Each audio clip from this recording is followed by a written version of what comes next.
Hello and welcome to Bharat I'm Brigadier Chatterjee. We are going to be talking about recruitment of officers in the Army. We've had an episode earlier which covered the recruitment of the Agniveers, the Jawans in the Army, you can say. And it's time now to look at how officers are being taken into the Army and what are the methods being applied for something which has been a constant and a nagging problem, that is some sort of a persistent shortage of officers. To go through the whole thing, give us a 360-degree idea about the subject, I have with me General Bansi Ponnappa. Welcome, General Ponnappa. Thank you. He is the Adjutant General of the Army, the man who actually handles all the HR problems of the Army. Thank you, General. Thank you for joining us. And if I can ask you my first question is, what's the status today? We know that there is a persistent problem, that it's not a problem which is just about started, or we have found an answer, or we haven't been able to find an answer over a period of time. But what's your status today in terms of officers being recruited? Thank you, Brigadier, for the introduction. And I must assure that from our overall operational perspective, we are reasonably comfortable. We have managed our affairs of officering to a large extent. And we do have this long-standing issue of shortages of the officers, which was at a high of approximately 26% in 2010, and now it has come down and is stabilized since the last few years at about 16 to 17%, despite even the COVID period of pandemic. And we are seeing a improvement over the last year or so, and we do expect this to further improve in the years to come. So we do think that the deficiencies that we are currently faced with will mitigate to a large extent over the next few years. That being said, there is a challenge that we face in that sense, and we have a number of schemes which I shall allude to in due course, but suffice to say that the major challenge lies in the short service commission of officers. All right, if you can tell us the scheme, we'll come to this short service commission officer. I'm also very interested in that issue. But if you guys first tell us, what are the various schemes for entry of officers into the Army? Overall, we have broadly three categories of officers' entry into the armed forces. We have the regular officers, we have the short service officers, and we have the officers who come in from within the service. So I'll just allude in greater detail on this, because the Army being what it is, over a period of time, the large numbers of entries that we have the National Defence Academy, an entry through the 10+2 system. We have the CDS entry, that is the Combined Defence Services entry, through again both UPSC. This again is after graduation. We have the technical graduates course for technical graduates. These are regular entries. In addition, we have the short service commission. The short service commission we have for the technical entries, post-graduation, the BTech graduates. And we have the short service non-tech graduates. We have a short service commission for the Judge Advocate General's branch, which is the legally qualified officers. We also have the short service commission entries for the women, which are both in the non-tech and in the tech, as also we have for the JAG entries.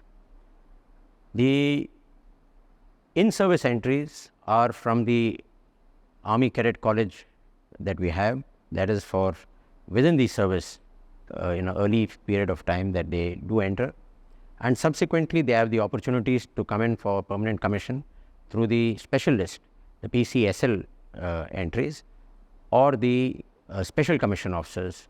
These are for our in-service Jawans who are there, who can opt for it and come through the various selection process, and the best of them get in as officers. You talked about short service commission before also. Now I think half the schemes is short service that you talked about. What is the entry like? What is the enthusiasm like to be coming in as short service commission? The short service commission system of induction of officers has evolved over a period of time, and from initial pure 5-year short service tenure to increase to 5 plus 5, and then it has gone on to 10 plus 5, 10 plus 4 as it is currently, that they join in for a 10 with an extension of 4 years. This is the current short service commission entry system that we have. This is posed a lot of challenges. It has, of course, to a large extent addressed our operational requirements within the army, but it has its challenges of the aspirations of the youth. They do reach after 10 years of service at a point in time where they are married, they have other commitments, and they find it very difficult to move on into a different career at that stage. So 10 or 14 years of service. So this is a challenge which is definitely faced by the youth or the younger generation who are coming in, and we are reviewing this whole scope of it. As also in the current system, we are looking at greater attractiveness being brought in through various means. These are proposals which are currently lying with the government to be addressed, primarily with regard to how we can retrain or reskill them for outside of the service, and it is at advanced stage of consideration. Right. So you feel you should be able to make it more attractive because Yes. repeatedly we have tried to modify the scheme, but it has not had the desired, I would say, a pull factor.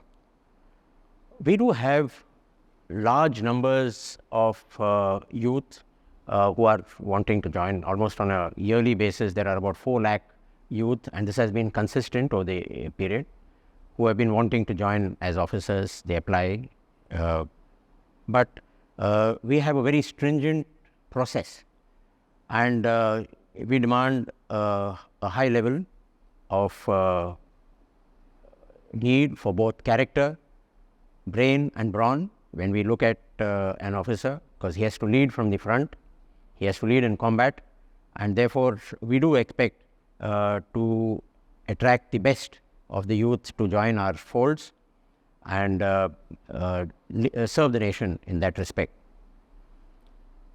Many attempts, as you correctly said, have been made to review and address these challenges. There is a balance needed between both the aspirations of the youth as also our organizational requirements. We are looking at this very closely. There is a number of measures that we are looking at to make it more attractive, as I mentioned, both from the point of retraining or skilling them, providing them a good takeoff point when they do get into move on into civil life. We are looking at maybe even shortening the service periods, but these are all proposals which are with the government, and we are hopeful that a very practical, pragmatic outlook will be taken on this count, and we may have a more attractive option available which our youth could aspire for.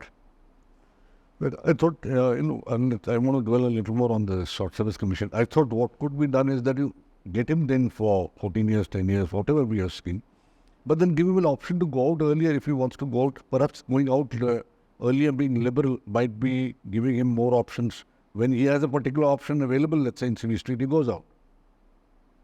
You are right. This option must be made available, and we are seriously considering modifications to our own system that we have currently, and this is one aspect which is definitely very much up there on our radar. Okay. Right. Any other shortages being addressed? Any other method that you have in mind? The shortages, as I mentioned, is primarily with the short service entries, We have, as I mentioned, the selection SSB system, where we have an exam and we have a interview-based selection, where we primarily test for all their psychological and officer-like qualities which they have, and character qualities. So these are a very prime requirement of our service, and we have not diluted that in any respect. We do expect that with the more attractive nature that will be offered in due course, the youth will continue to come and attempt to join our fold, and the Army will be happy to provide them the necessary platforms. We have opened ourselves up in new fields of technology and the areas of drones, the AI, hacking, cyber security and such like, which are going to make it equally attractive from both the physical nature and adventure aspect of our service, as also from the challenging technical spaces that currently emerge. All right, let's go further a little bit, General. Let's talk about technology. It's a very technology-driven Army today, and you will need more and more officers to be technically qualified to handle the kind of sophisticated equipment that we're getting. So what are you doing to get more technical people into the Army? One of the areas which we have moved into over the last many years has been the technical entry service, which is there. This is a 10+2 entry. This has caught steam in a big way, and we have 3 colleges in which we are training them. The CTWs, as we call them, Cadet Training Wings, at the CME, the MCME and the MCT. This is the engineers, the mechanical engineers, and the communication side, that's the signals. So all of them are training these youngsters joining at 10+2, and they are proving to be a very good resource that we are currently getting. It has managed to address to a large extent the technical requirements of our technology-driven arms and services, as also the other arms and services, where we are giving almost up to around 35% of the intake into the infantry, the artillery and other arms like the armored corps or the mechanized infantry. And this has raised the technological threshold within all these arms to our desired levels. Right. Let's get on to women entry. Women entry, 2 ways that you could look at it. One is, of course, creating certain amount of vacancies for them. The other is your recruiting base also becomes that much bigger. So how is this entry doing, and what are you doing to get the best talent? The women entry is very well subscribed to. Okay. And we are very happy to see the immense interest in both our short service commission entries that have been traditionally available, that is at the OTA for both the technical and the non-technical entries. And we are, since last year, we are also inducting them through the NDA. So they have finished approximately about a year now at the National Defence Academy, and we are seeing that they are proving their worth. They will rise through the military academy and join in about 4 years' time as officers. So this is to a large extent giving us confidence in the fact that we can have both short service as also the entries from the National Defence Academy or direct entries that we have. And we are looking at further enhancing our requirements in this side, because we are open to the fact that women entries into almost all the arms and services, that is, we have got 12 arms and services where we have opened ourselves to the women entry. Recently we have added to the others the artillery, as also the Remount and Veterinary Corps, and this brings them to almost every area of service within the armed forces. Yeah, when you get them into artillery, it's almost like getting them into infantry itself. There's a slight connotation to that difference, but definitely we are looking and seeing how they perform, and they're just about entering into the units now. So we will see how they perform in the various support arms and the services, and in due course we will see how they meet the requirements of the army for various other duties. And we spend a lot of money on things like National Cadet Corps, NCC, etc. Any incentive for those boys to join? Any? Yes, we do have for the NCC entry a special scheme. This amongst the short service entry, there's a special scheme for the NCC.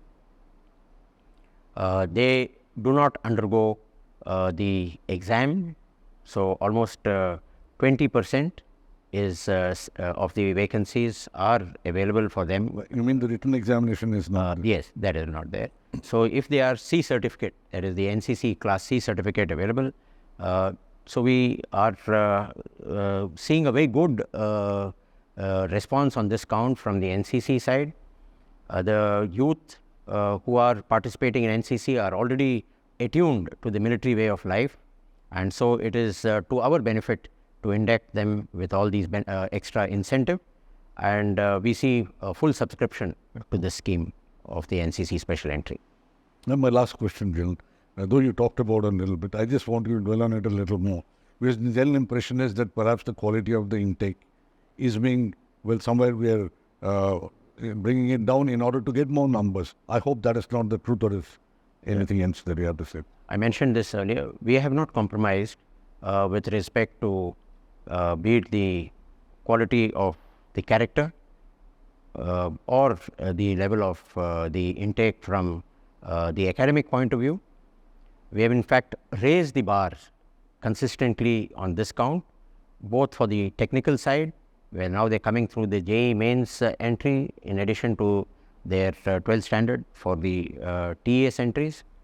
We are also raised the bar with respect to the CLAT, where they're coming in for the legally qualified JAG level officers. Similarly, we are not reduced anywhere our standards with respect to the entries through the SSBs, that is the Services Selection Board, where the interviews and the psychological tests are conducted. We are seeing that there are adequate numbers who are applying, but over the last 1 year, we are seeing an improved selection rate. So I presume that better standards and quality are definitely aspiring to join the armed forces, and especially the army. And we offer a wide range. I take this opportunity to tell our youth that we offer a wide range of adventure, service to the nation, nation building, facilities for the officer and his family, which is all part of an extended family, and most importantly, the camaraderie that comes with all this, which stays for life for anybody who wears the uniform. Definitely. General, I agree with nothing more than what you really said right now. And thank you so much for having made yourself available to bharatshakti.in. Thanks a lot. Thank you very much, Bharat. And thank you, viewers.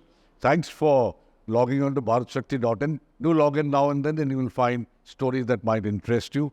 Thank you.